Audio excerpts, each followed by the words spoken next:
एक कस्बे में एक विधवा अंधी औरत रहती थी। उसका एक बेटा था जिसके पालन पोषण की सारी जिम्मेदारी उसके कंधों पर ही थी। वह अपने बेटे को पढ़ा लिखाकर एक बहुत बड़ा आदमी बनाना चाहती थी, इसलिए उसका दाखिला कस्बे के सबसे अच्छे स्कूल में किया। वह दिन रात मेहनत करती ताकि बेटे की स्कूल की फीस दे सके।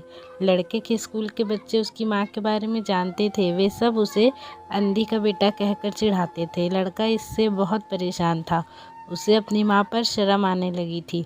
वह उसके साथ कहीं भी आने जाने से कतराने लगा था। जब लड़का बड़ा हुआ तो उसके शहर में अच्छी नौकरी लग गई। उसने अपनी माँ से वादा किया कि शहर में मकान लेकर वह उसे लेने आएगा, लेकिन वह शहर गया तो फिर लौटकर वापस नहीं आया। उसकी अंधी माँ उसका इंतज़ार कर रही।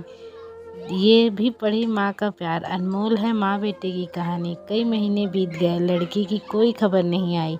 कई महीने बीत गए, लड़के की कोई खबर नहीं आई। अंधी एक दिन उससे नहीं रहा गया और वह एक बेटे से मिलने शहर पहुंच गई। पूछते पूछते वह बेटे के ऑफिस पहुंची।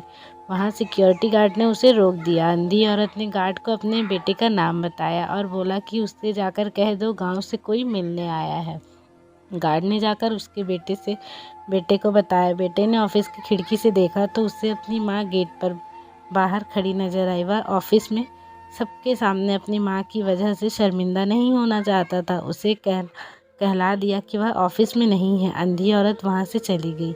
शाम को वह लड़का ऑफिस से घर जाने के लिए निकला। रास्ते में एक जगह काफ़ी भीड़ जमा थी। वह अपनी गाड़ी रोककर भीड़ के पास पहुँचा और तो बीच सड़क में अपनी माँ को मरा पाया। उसके हाथ में एक चिट्ठी थी जिसमें लिखा था, बेटा बड़े दिन हो गए, तेरी कोई खबर नहीं मिली। चिंता हो रही थी इसलिए तुझसे मिलने चली आई। तू तो अब बड़ा आदमी बन गया।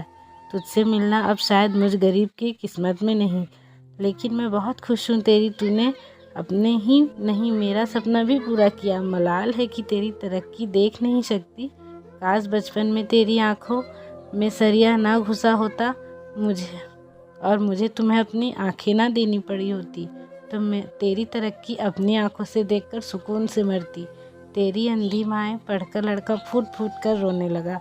जिस अंधी माँ पर उसे शर्म आती थी, उसके लिए कितना बड़ा बलिदान किया था। वह आत्मग्लानि से भर उठा और जिंदगी भर खुद माफ़ नहीं